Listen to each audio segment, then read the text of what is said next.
Hello guys, আসসালামু আলাইকুম। Welcome to my Facebook page and my YouTube channel rule 0.2। তো আজকে আমি কথা বলবো আমাদের নিজস্ব যে ভুলগুলোর কারণে আমাদের বাইকে তেল বেশি খায় এগুলো নিয়ে। তো চলেন ভিডিওটা পড়া দেখি। কিছু কিছু ভুল আছে আমরা নিজেরা করি আর আমাদের নিজেদের দোষে আমাদের বাইকে মাইলেজ ড্রপ করে। তো এক নম্বর কারণ হচ্ছে আমরা অনেক সময় দেখা গেছে দ্রুত স্পিড তুলে ফেলি। তো আমরা যখন দ্রুত স্পিড তুলতে যাই সেক্ষেত্রে কিন্তু বাইকের উপরে প্রেশার পড়ে বেশি, তখন কিন্তু তেল খায় বেশি। কারণ আপনি যখন জোরে থ্রোটল দিচ্ছেন, অ্যাক্সিলারেশন দিচ্ছেন হঠাৎ করে, তখন কিন্তু তেলের ফ্লোটা কার্বোরেটর থেকে অনেক দ্রুত ইঞ্জিনে পৌঁছায়, তখন কিন্তু তেল খায় বেশি। তো স্পিড কখনোই দ্রুত তুলতে যাবেন না এবং সর্বোচ্চ লিমিট রাখবেন 60 থেকে 70। সেক্ষেত্রে দেখা গেছে আপনার বাইকের তেল কম খাবে।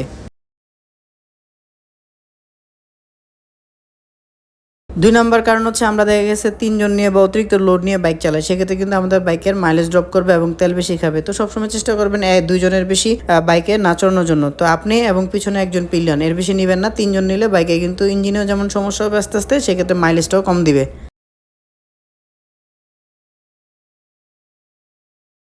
তিন নাম্বার যে ভুলটা আমরা বেশিরভাগ মানুষ করে থাকি, আমরা যখন ট্রাফিক সিগনালে পড়ি সেক্ষেত্রে দেখা গেছে আমরা ইঞ্জিনটা অফ করি না, আমরা ইঞ্জিনটা স্টার্ট দিয়ে রাখি। সেক্ষেত্রে কিন্তু অযথা 10-15 মিনিট ইঞ্জিনটা রান করে, তখন কিন্তু তেল খায়। তো এই 10-15 মিনিট করে যদি আপনার বাংলাদেশের বা ঢাকা শহরে যে রাস্তা, তো দেখা গেছে আপনি 10 কিলো রাস্তা চালাইতে গেলে আপনার মোটামুটি আধা ঘন্টা 45 মিনিট জ্যাম ঠেলতে হয়। ওই জ্যামের ভিতরে যদি আপনি দেখা গেছে গাড়ি স্টার্ট রাখেন, সেক্ষেত্রে কিন্তু তেলটা বেশি খাবে। তো এই কারণে কিন্তু আমাদের মাইলেজের হিসাবটা আমরা পাই না। তো যখনই ট্রাফিক সিগনালে পড়বেন ইঞ্জিনের চাবি অফ করে দিবেন।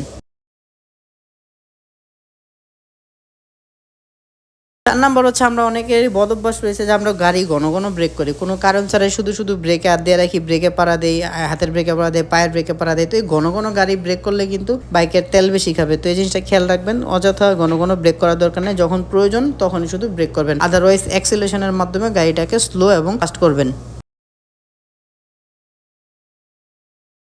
5 নাম্বার হচ্ছে বাইকের এয়ার প্রেশার। আপনার বাইকের টায়ারের এয়ার প্রেশার যদি সঠিক না থাকে, সেক্ষেত্রে কিন্তু আপনি কখনোই বাইক চালায় যেমন শান্তি পাবেন না, তেমন তেল ভরেও শান্তি পাবেন না। কারণ এয়ার প্রেশার যদি কম থাকে বাইকটা কিন্তু ভারবার মনে হবে এবং প্রচন্ড ইঞ্জিন ওভারহিট করবে আপনার বাইকের এবং তেল খাবে প্রচুর পরিমাণে। তো বাইকের যতটুকু এয়ার প্রেশার রাখা উচিত, কোম্পানি রিকমেন্ডেড ওই পরিমাণ এয়ার প্রেশার সবসময় রাখবেন। প্রয়োজনে সপ্তাহে একবার করে বাইকের এয়ার প্রেশার চেক করাবেন।